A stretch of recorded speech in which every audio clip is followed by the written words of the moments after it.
and welcome to Accepted Secrets of New York City School Admissions with Alina Adams. She is author extraordinaire of the ebook Getting into New York City Kindergarten. I'm Victoria Chapman. Hi, Alina. Hi, Vicki. We have been talking so many things over the last few weeks, and we've been talking about gifted and talented public school programs, private schools, Hunter College Elementary, private prepping your child for tests to get in the above, and Timelines. We've been talking about timelines. We most recently talked about timelines, where you should be, what you should be expecting as the year ticks down. Charter schools. We said we were going to address this a couple weeks ago. We're back now. What are they? How are they different? Please explain. A charter school is a school that receives a charter from the state to operate a school using public funds. What that means to you is you do not pay for a charter school. It is not a private school. The school still has to take the same state tests as the public schools do, which is something the private schools do not do unless they want to. So it is a school that has to meet the same standards as public schools, but they can be more creative about the way that they get their students there. So they have to achieve the same scores, but they are not as ham-fisted about the curriculum they need to use to get there. Let me just understand. So are they, in a way, sanctioned more by the state rather than the board of the city's board of ed? Correct. They are sanctioned by the state. So the state gives the charter, and the state can revoke the charter. But they are subject to the same standards as New York City public schools. Okay, since you said they can give the charter and they can revoke the charter, do they have the sense of permanence? They don't, and that's actually one of the issues people have with charter schools. Charter schools that have not performed up to par have been closed, and students have been left without a school halfway through their academic career. But to be fair, a public school can be closed for failure as well. There's no guarantees really with any school. Okay. So what are some of the grade levels for charter schools? Well, most of the charter schools start off as elementary. That's why we're talking about it for kindergarten. Some of them are extending into high schools. There are charter middle schools and there are charter high schools. So it really spans the entire gamut. Okay. So how are they set up? What do we need to know about them? What's the broad overview? Because we'll get into details a little further. Go ahead.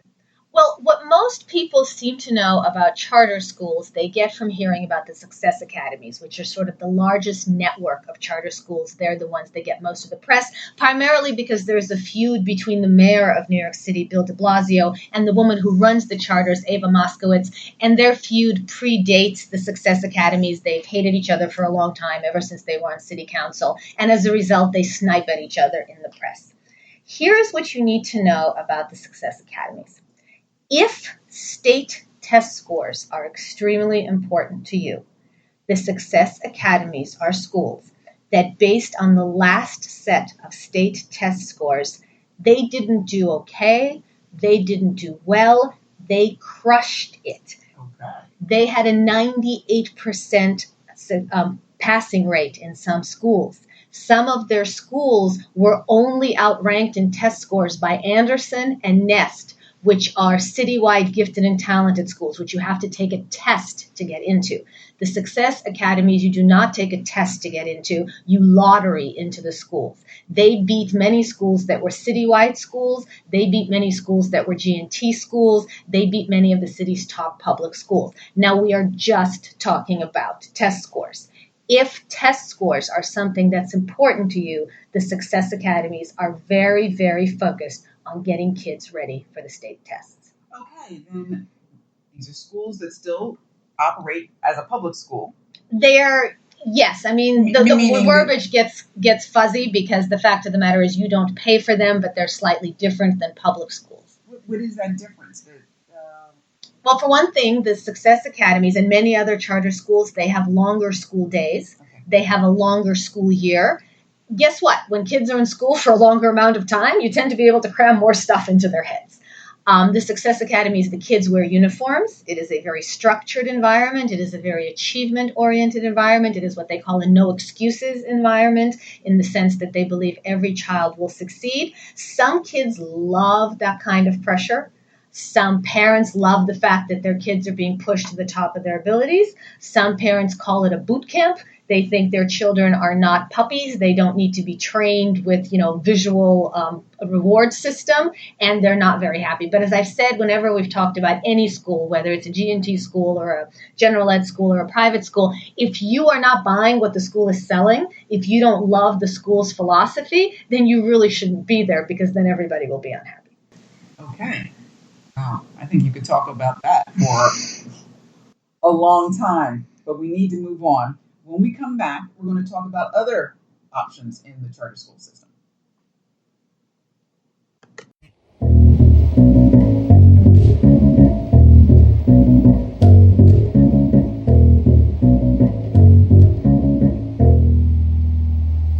And we've been talking about charter schools, and we just wrapped up talking about the Success Academy. What other options are there? They're not the only game in town. Absolutely not. Success Academy. Some people tend to just think that they're the only game in town, but they're not. There are even other networks. There are the KIPP Academies, which is a school that has great success, especially with children of color. They were mentioned in a book. There's a great book that I recommend that wasn't written by me. It's called How Kids Succeed. And one of the things they talk about is grit. And the person who started the KIPP Academy said a very interesting observation. He talks about the fact that even though they do very, very good work with the kids in their schools, a lot of them come from underprivileged neighborhoods and may not have had the best kind of academic background leading up to when they get into KIPP. He says a lot of kids from the top schools, when they go to college, they've sort of had their hand held the whole time, and they not even just tutors, but their parents, and everyone's cleared a path for them.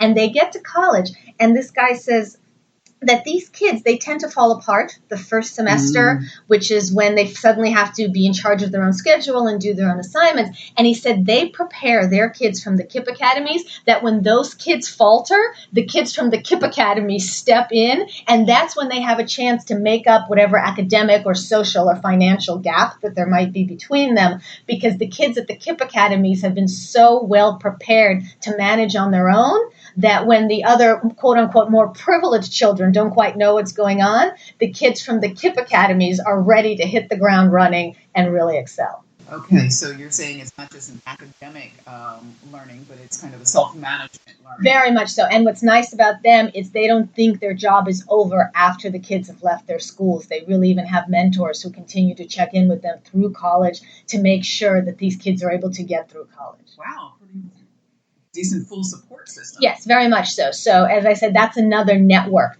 because one of the nice things about networks, there's pros and cons to being networks. Again, with the Success Academies, you have a lot of schools, which means teachers can trade and share resources. They can try a technique in one school and see if it works in another. KIPP is another network, which also benefits from that sort of thing.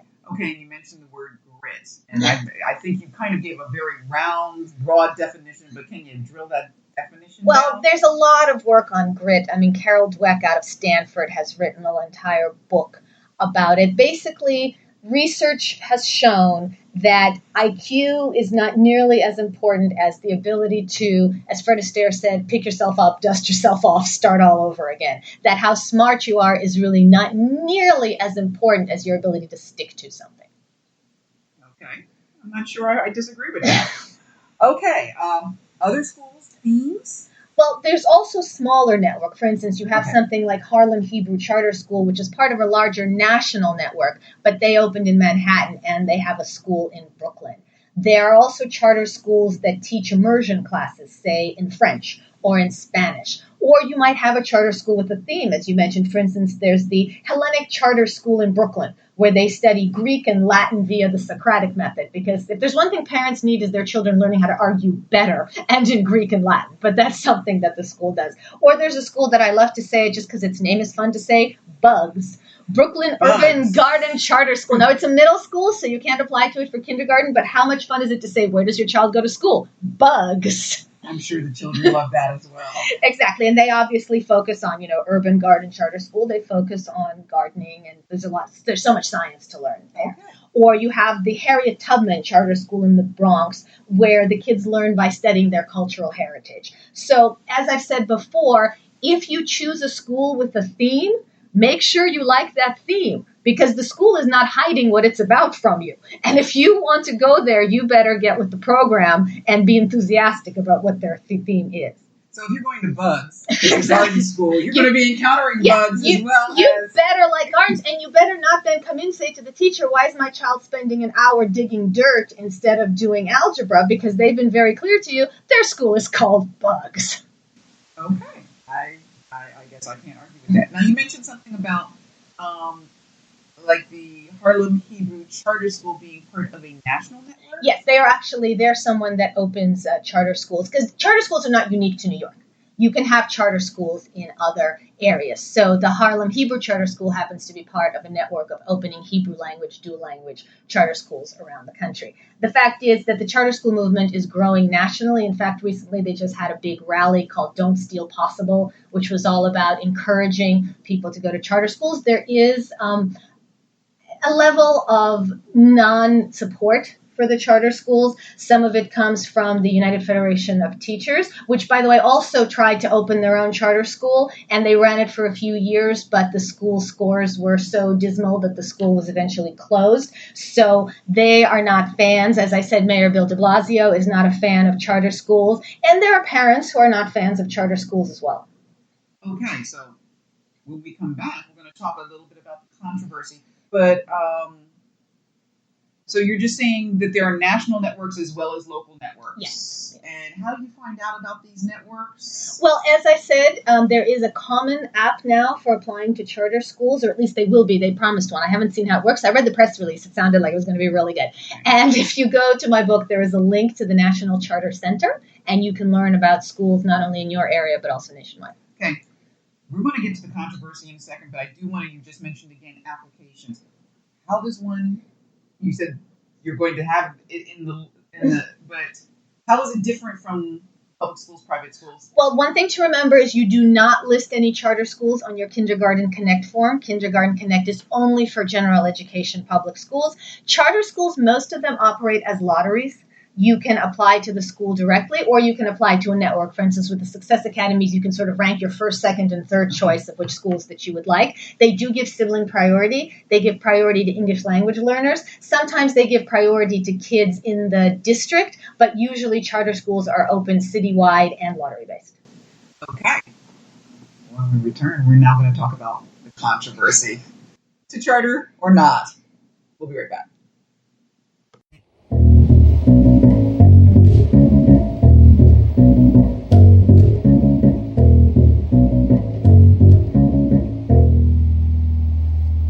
Hi there, and welcome back to Accepted Secrets of New York City School Admissions. Alina Alex, author of the book Getting into New York City Kindergarten, and we are talking about charter schools. And when we left off, we talked about there being controversy. Alina, what is the fuss? Well, a lot of people have some very valid concerns about how charter schools are run and operated. One of the biggest ones is that the teachers don't have to be unionized. Some are, some aren't. And what happens is, as a result of the teachers not being unionized, they work much longer hours. The school year is longer. They're also expected to communicate more with parents, which of course takes a lot of time. Critics claim that this causes burnout and high teacher turnover, which there certainly are some schools that have high teacher turnover. But here's an interesting thing. I'm going to recommend another book that's also wonderful, but not written by me. Okay. It's called The Smartest Kids in the World and How They Got That Way. And the author studied several school systems around the world. And one of the ones that she studied was Finland, because the big buzzword in education is Finland. My husband is a teacher, and he always jokes that every year there's a new buzzword. This year it's bullying. The year before that it was Finland. People just sort of yell one word, and that's supposed to explain everything. And she writes about the Finnish school system. And one of the things about the Finnish school system is that the teachers do work much longer hours and they work much harder. And here's something really interesting I found. She interviewed a teacher who said that the key to him being a good teacher is not having empathy for his students, which I found fascinating. He said if he had empathy for his students, then he wouldn't treat every student the same, and he wouldn't expect the exact same results from every student. He would expect the child from the poor immigrant background to not be able to achieve the same things as a child from a privileged, wealthy background. But because he has no empathy for his students. I just found it fascinating that he's able to be a good teacher for all of them. And what's interesting is that a lot of the charter schools are also known for their so-called no excuses culture.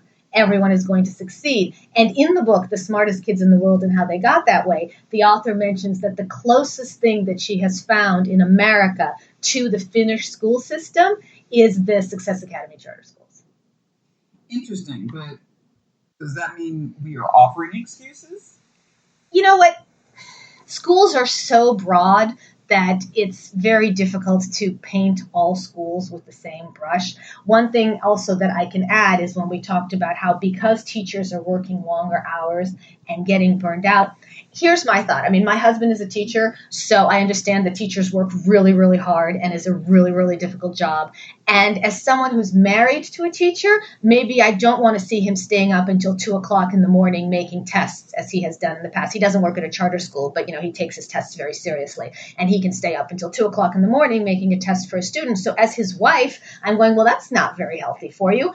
But on the other hand, if I were the parent of the children, Yes. I wouldn't care if the teacher was staying up until 2 o'clock in the morning, as long as he was working super hard for my kids. So I think what we're talking about here is, yes, there is teacher burnout, but the question should be, is that more important than the achievement of the kids? Okay. And sometimes I think burnout is also a matter of what you put in versus what you get back. Again, such a broad, sweeping Exactly. issue that there's no way I've even tried to speak to it. But I almost feel like as a parent, I'm like, okay, it's hard, but what are you doing for my kids? Exactly. So, what say the critics? Well, there are critics who don't like the fact that some charter schools share space with public schools. They claim that the schools are taking resources, that the charter schools are taking resources for public schools. Now, as a result of that, a lot of newly opened charter schools have gotten their own buildings. So like we mentioned, Harlem Hebrew Charter School just randomly earlier, that's one that has its own building. It does not share space. It's called co-location. People have trouble with co-location. And I really think it comes down to a case-by-case basis. It's a lot like sibling rivalry in the sense that everybody thinks that they're sharing space and someone else is getting the better end of the deal. Well, I would imagine even if you are in a separate building, that's still another resource. That's still monies that are going towards the upkeep of that separate space as opposed to the shared space, which might have at least one heating system and everything else. One water system. And the other thing is that lots of public schools share space as well. There's lots of schools that are located on just one floor of a building that might house 2 or 3 other schools. So co-location was not something that was invented by the charter schools. It's something it's New York City. We all have very little space. Schools are not exempt from that. Schools are being jammed into it. A lot of schools are jammed into public and charter into the same building. Aren't we supposed to be green and economizing? That's bugs. Remember bugs? Anyway, okay. What other criticisms are there?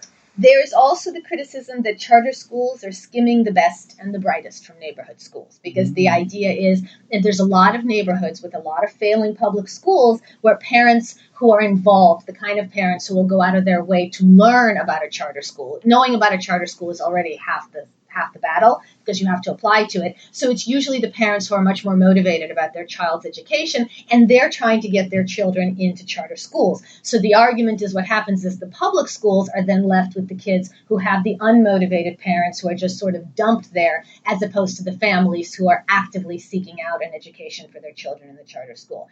That said, there are unzoned schools that operate exactly the same way. For instance, in District 3, you have Manhattan School for Children, which is a school you have to know about in order to get into it, and it has a very different demographic from PS 84, which is a school only a few blocks away. So they're both public schools, but that one is a lottery school, Manhattan School for Children, that operates the exact same way. There's no difference when it comes to, quote-unquote, skimming the best and the brightest. But aren't they also, isn't admission into charter schools lottery? So reality is everybody's not going to get in. Yes, but they're more concerned that the people who do get in are the people who know about it and are the people who are highly motivated to be there. That's why it's a threat to many people who run public schools. For instance, City Councilwoman Gail Brewer once said that she would strangle any parent who moved their child from a public to a charter school. So they're basically seeing the schools as the deck is being stacked because the best and the brightest are applying, and therefore anybody that gets in are going to be at least the best and the brightest or best motivated by their parents, and therefore it's a stacked deck, and is going to succeed more just as a result. That's the belief, but as I mentioned, it could also, the exact same argument could be applied to unzoned schools. There's also schools like Midtown West. In District 2, there's Central Park East 1 and 2. These are all schools that you lottery into, and it usually takes students who otherwise would be going to their local public school. Okay. Any other critiques?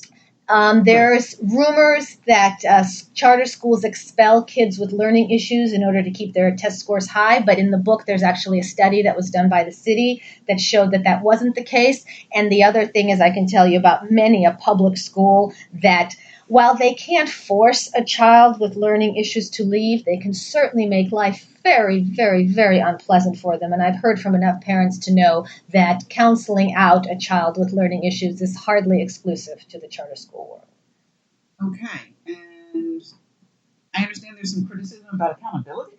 Well, the idea is that charter schools aren't accountable because they answer to the state rather than answering to the DOE. But the fact of the matter is charter schools in a way are more accountable because charter schools have to have their charter renewed. So a school that isn't meeting standards can actually be closed, as we talked about earlier, which is horrible for children who are in a school that then gets closed halfway through their educational career. But in a way, charter schools are more accountable because they have to basically justify their own existence every few years. Now, of course, failing public schools can be closed too, but that's a much longer process. Okay. So you've talked about the criticism. What are some, let's say, the advocates? The advocates are the people, as I said, the ones who rallied and say don't steal possible are saying that these schools are offering an option for kids who otherwise would be trapped in their local failing public schools, and that these schools are getting results from the exact same demographic that the public schools are failing. Okay. So now, with the closing of charter schools, how much notice does a parent have that the school may not be opening, and what are the options? Well, it's usually a sort of at the end of this year we will close sort of thing. And then there is some attempt to find placement for the children in other schools, but it's still traumatic and it's a problem. Okay. So if a parent is interested in charter school, what should they know about interviewing, touring? Charter schools? Charter schools are lottery-based, so you don't need to be interviewed. Some of them offer tours. What you want to do is you want to call the school and find out what their policy is about touring. But if you go to the book, there's a link to the Charter Center, which will have not only the Common App, but also you can search for schools, see what's in your neighborhood, and see if there's anything that appeals to you. Okay. Anything else that parents should assess? Well, just like with visiting any other school, I strongly advocate going during the day when the children are in school, so you can see for yourself, because you can hear the rumor, oh, this school is too strict, or oh, this school has a disciplinary problem, or oh, this school is too lenient. But see for yourself. It's very funny that I'm doing these podcasts, and the most important thing I can tell you is don't listen to me. Don't listen to me. Don't listen to your mother. Don't listen to your next door neighbor. Don't listen to the mayor. Don't listen to the head of the UFT. Don't listen to anyone, because you know what's best for your child. Visit the school. See for yourself. Don't listen to me, except about that.